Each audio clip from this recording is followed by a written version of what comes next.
This is one of my favorite scenes from one of my favorite anime. This scene alone gives me chills every time I watch it. Why? Because it's cool, and it isn't even the best fight in the series. So this is Mecha. Mecha took over Japan and became a cultural phenomenon for many when animators realized that they could make so much money on toys and giant robots. And I mean giant. Anyway, Mecha is a huge sensation now. With tons of toys and giant stores dedicated to this one product, they function like Legos. Build your own destroyer of planets. Or at least that's how they market them. Honestly, there's a lot more to them that make them super appealing. But we're here to talk about the meat and potatoes, my boys. Here's Gurren Lagann. Honestly, while prepping this all, I didn't really know where to start. This isn't supposed to be some analytical video series, it's just why I enjoyed watching this character punch everyone. Gurren Lagann will get its time in the sunlight soon, with a real in-depth video, but please look at this animation.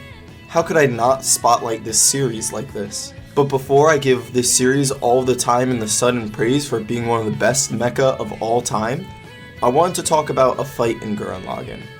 Correction, not just one fight, two. Why these two fights? Well, there are only two non-mecha fights in the whole show where Simon, our wimpy main character, can strut his stuff. I mean, look at this right hook game he got. Gurren Lagann prides itself on its upbeat, nothing can stop me attitude. I mean, honestly, why wouldn't you when people literally pick up the show because the best character in it carries fiction on his back? Feeling down? Believe in the me that believes in you. Feeling sad?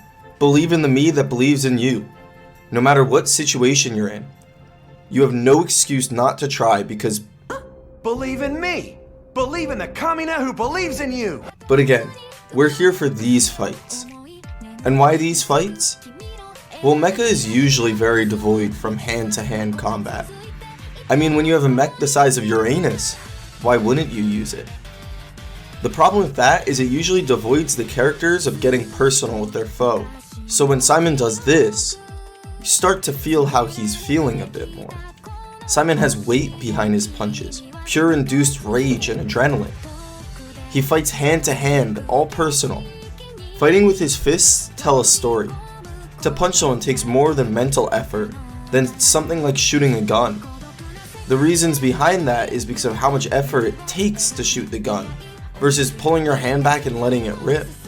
The conscious decision of punching. If you kill someone with your fists, it's because you went too far. But even a warning shot on guns can kill. With Gundams, it's the same. You can punch someone, or you can use a mech. Using the mech is a way higher mortality rate. Every other foe we've seen Simon fight has always been with a mech. Haven't you noticed Simon only fights characters that aren't true evil with his fists? I mean, Kamina follows that rule too. Everyone they fight with mechs are ruthless murderers that can't be redeemed. I mean, look at the Beast King.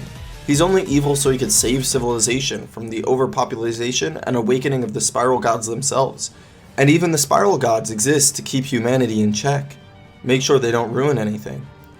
So each and every time you can recognize someone as trying to do greater good, they got pummeled with those bare hands. Why is that? Simon didn't really want to hurt people, so if they weren't true evil, why would he want to kill them? Simon wanted to make them feel pain and talk them out of fighting. I think Simon wanted to let his opponent know that he was truly believing in humanity. He would keep himself completely exposed, and at the end of the day, he would truly want to express how he felt to the other person. And sometimes that giant mech stuff just gets in the way.